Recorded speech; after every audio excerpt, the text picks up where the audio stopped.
welcome to the 12th edition of the continent's biggest aerospace and defense show, taking place here at the Waterkloof Air Force Base in the city of Tshwane. Since its inception in the year 2000, this event has been a pivotal gathering for industry leaders, innovators, and defense professionals from around the world. The weather is chilly, but South Africans came out in numbers to experience the action.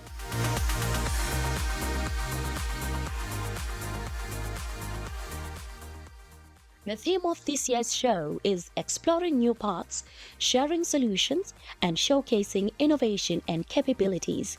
And during the next 24 minutes, we'll dive deep into what makes this event a cornerstone of Africa's aerospace and defense landscape. The African aerospace industry is worth more than $7 billion, and this is according to Airbus's white paper report. And the top countries in the African aerospace industry: the AAD exhibition and air show, organized by the Aerospace, Maritime and Defense Industry Association, AMSCO, CAASA, and the Department of Defense, has grown to become a major platform for promoting trade and collaboration in the defense sector. We're having frontier AI models that are progressing towards general intelligence or potential general intelligence. This is going to impact war all over the place. I mean, we saw this incredible incident where Hezbollah's pages blew up. That is a harbinger for what is coming and the way that technology and computers will be interlinked.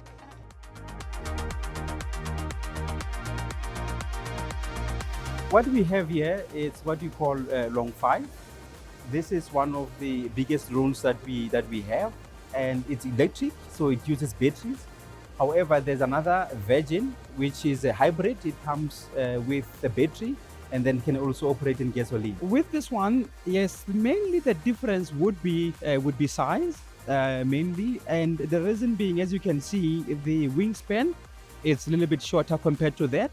And what you trade usually with your wingspan, it means you might not necessarily be able to carry heavy weight.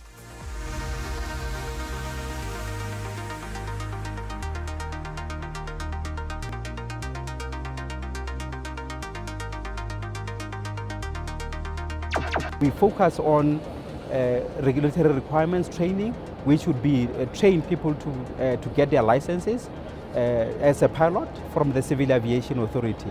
So with the licenses, for one to be involved in drone operation, particularly in commercial operations, you have to be licensed. And with the license, there are different categories or different levels. We do training from what we call RPC, remotely piloted certificate, and we go all the way until up to instructor levels. You know, one of the training that we also offer would be your BVLOS, which is called Beyond Visual and Offsight, that allows you to fly drone up to longer distances. AAD 2024 features an impressive lineup of aircraft displays from China, Pakistan, Russia, Sweden, India, Brazil, to name a few, and groundbreaking technology exhibitions and insightful discussions.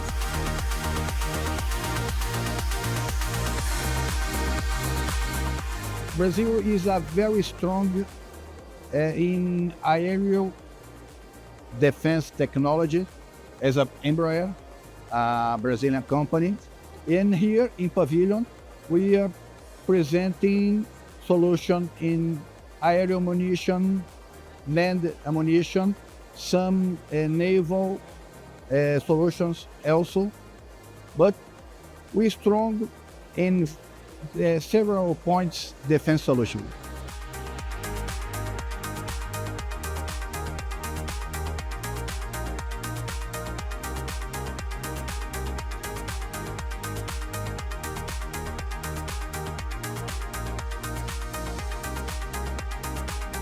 Mainly we are dealing in communication systems, security equipment, jammers, and robotics. Encrypted communication system which armed forces need during the battlefield or during the battles, and so encrypted communication means that nobody intercepts the communication and they keep on interacting with each other without intercepting the communication.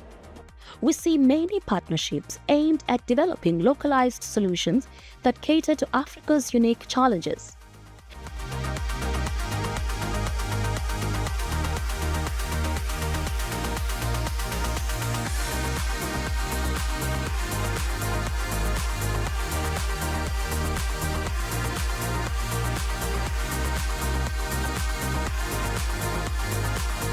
Currently, unmanned aerial vehicles, drones, are really currently what's the most sought after, because they're viewed as a force multiplier in that they are able to reach spaces that you would not be able to reach ordinarily with your conventional warfare equipment. But also, I think from a cost, a benefit analysis point of view, you are able to deploy more of them to be able to provide or reach your operational and strategic objectives. As AMSCO currently, through our partnerships with the defense industry, we export almost about 60% within the region in particular, but we also have strategic partnerships with our international partners, both in Europe and the Middle East. Many African nations are focusing on building indigenous capabilities. This not only boosts local economies, but also enhances national security through self-reliance. Idea or principle behind this design is to minimize physical interaction, right? So we want to minimize any use of force. That's why the first option is always to dissuade a person, you dissuade and de-escalate the situation. And if it doesn't work, then you can go in and hopefully that won't have to happen. But if you have to go in, then you can still apply pressure on their body, and then you will have, another shock here. We want to be able to assist first responders in terms of health and safety when they are performing their duty, so that they can return home back to their families. For example, we want to deploy this drone once we are done developing the prototype. It's still in process, it's an ongoing project currently, so we want to deploy it into dangerous zones whereby we can be able to advise them in real time. The app, what it does is it makes analyzing the chemicals that we detect from this drone convenient. So what you do is you can get the information from there, and then you click on identify chemical, and then you are able to filter through what color is the smoke that you're seeing or whatever chemical that you're looking at. You're able to check what is the state. Is it gas? Is it liquid? Is it solid? You're able to filter through the odor. If you can smell it, what does it smell like? And what it does is it filters through the database that we have in order to give you the best match to those chemicals.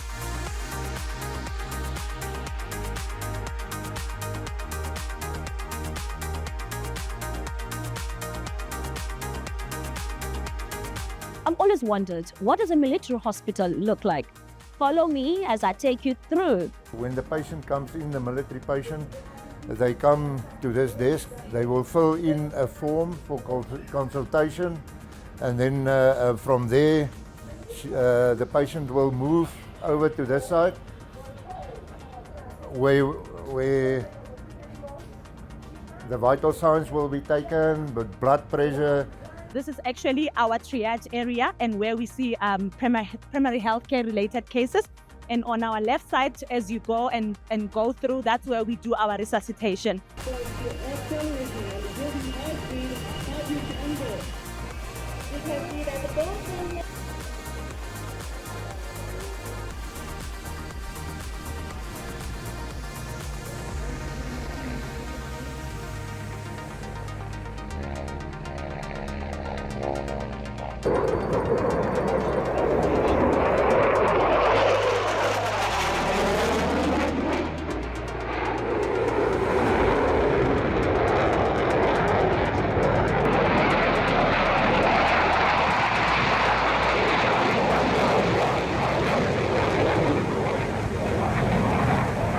It's pretty nice. I like the show that they've got here. All of the new machines and all of the new military equipment. It's pretty awesome. I've seeing some of the AIRSHOWs here. It just brings back a bit of memories that I've been here. Even there was a few times, I think back in the previous ones, I stepped into one of the planes, tested out what was there, and it's a pretty cool event, I must say. Being able to see the things that you usually see in movies, like the heavy-duty vehicles, the guns, the helicopters, being able to see those in real life and in South Africa too is really interesting, and also the technology and everything behind it. I want to see everything that my mom works for, and I want to see every cool things that they do. Yeah, it's been very good. Yeah, we've had a lot of people come through. It's been a great experience. For someone who is working in the defense industry, I find it very fascinating to see all the different types of things that are done between land, sea, air, in the defense industry, not just for South Africa, but the broad extension of how it is in other countries as well. The most interesting thing I've seen so far is the air show itself, the mini war setup they've had going on with the army actually shooting the Roy Falk and some of the fighter jets flying overhead hangars. Yeah, I think that's been the most interesting thing for me so far. I like the cheetah one when it goes so fast.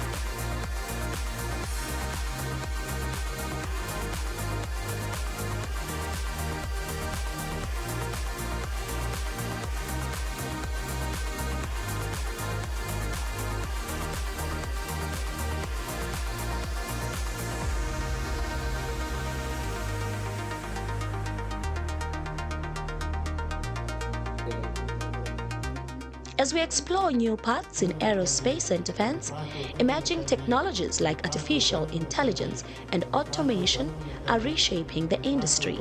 AI and the adoption thereof is still very much in its infancy from an African context. Yes, we do have access to ChatGPT and that kind of software. But I think in terms of the military adoption thereof, we have not really seen a concerted effort by militaries to take this into their doctrine. Africa as a whole, many countries in the African continent are very reliant on foreign countries to actually invest technologies into their respective defense forces. It is a sad truth because then they become reliant on these defense industries from different countries to be able to conduct their operations effectively. There are companies, I think specifically in South Africa and within the African continent, that are capable of developing these technologies themselves. And it is something that I think many governments and defense forces within the African continent should explore in partnering with companies that are based in Africa for Africa solutions. We have supplied over 62,000 different systems to more than 58 countries over the last 43 years. And we have also established 4 global offices.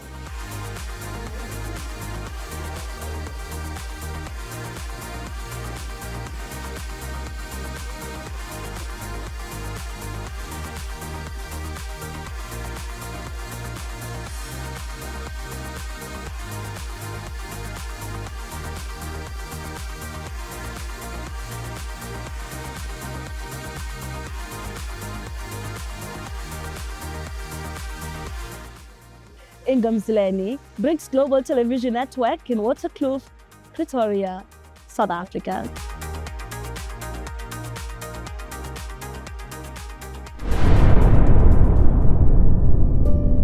You make the dream your goal, and when you have your goal, you do first steps.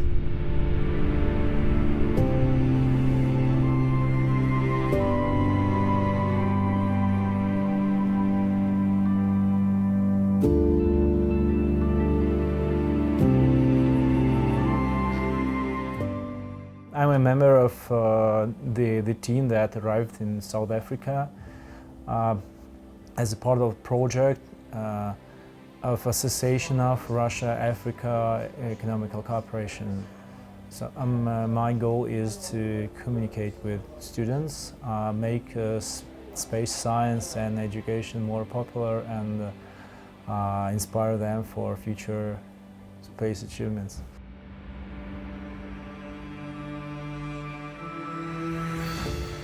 The main fear that cosmonauts and astronauts have is the fear that you will never launch, will never start will never fly, and you work as hard as you can to make your dream come true. And the main fear is to make a mistake and be the guy that everybody remembers, you know. But when we go there are almost no fears, but excitement and extreme awareness and concentration. To deal with your fear, you have to work with it every day. I mean, you have to be prepared. If you are afraid of something going wrong, you have to, you know, find a solution in advance. So you always have to have plan B and then plan C if something goes wrong. We work like this. We always are trained for any extreme situation. And when you're trained where the equipment is well prepared, when you're confident in your colleagues and techniques and space techniques, the fears are gone. When I arrived on the on board International Space Station, I got that the dream came true, that that work that I have been doing for years, you know, brought me there. But of course, it was like I couldn't believe my eyes when I saw the planet, saw the Earth at the window. It's beautiful and blue planet that we are flying above. That's you know, I can't transfer these emotions, but that time I couldn't even speak when I was looking at the planet.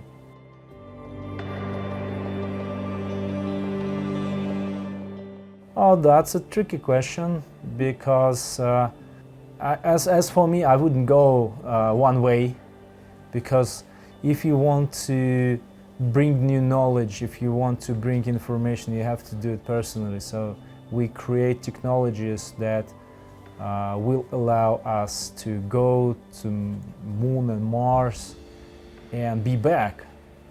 But one day probably there will be people who will arrive on another planet and will stay there.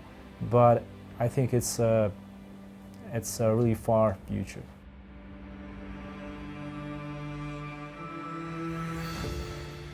Yeah, I think people are moving towards this goal, and because the humanity is always curious and we want to know what's there on another planets, and we want to study them. But we have to remember that other planets are hostile, and the environment is aggressive. So the only planet where we can live is exactly the Earth.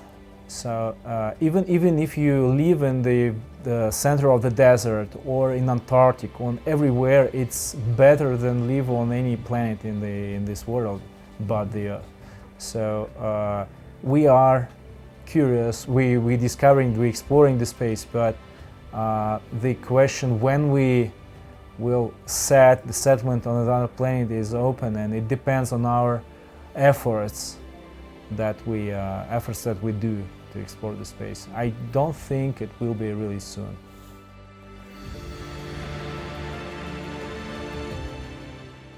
If I could say that I have achieved my own goals, probably never want to fly again, because we work not only for personal goals. Of course, I've been in space and my personal dream come true, but I want to bring new knowledge to all the humanity, and of course I'm ready to go again and make new discoveries and continue space exploration. We have a lot of things to know about space in future, I believe.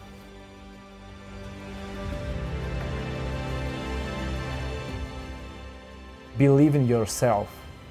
And you know, everything begins with a dream, with a thought that you want something really significant, and you make the dream your goal. And when you have your goal, you do first steps. And of course, there are a lot of obstacles in the future, but you have to go forward. And you know, everything is impossible is possible. This is the main, you know, idea. Because if you told me many years ago when I was a young child that I would become a cosmonaut, I would probably won't probably believe you. But now you see, I have space flight in my life. I've been half a year, 6 months in space, and I'm ready for next flights. And you know, I believe many young people, they have a lot of achievements in their future, and the main thing we should never give up. Knowledge and passion and patience and discipline are the main parts of the success. So be patient and go straight forward to your dream.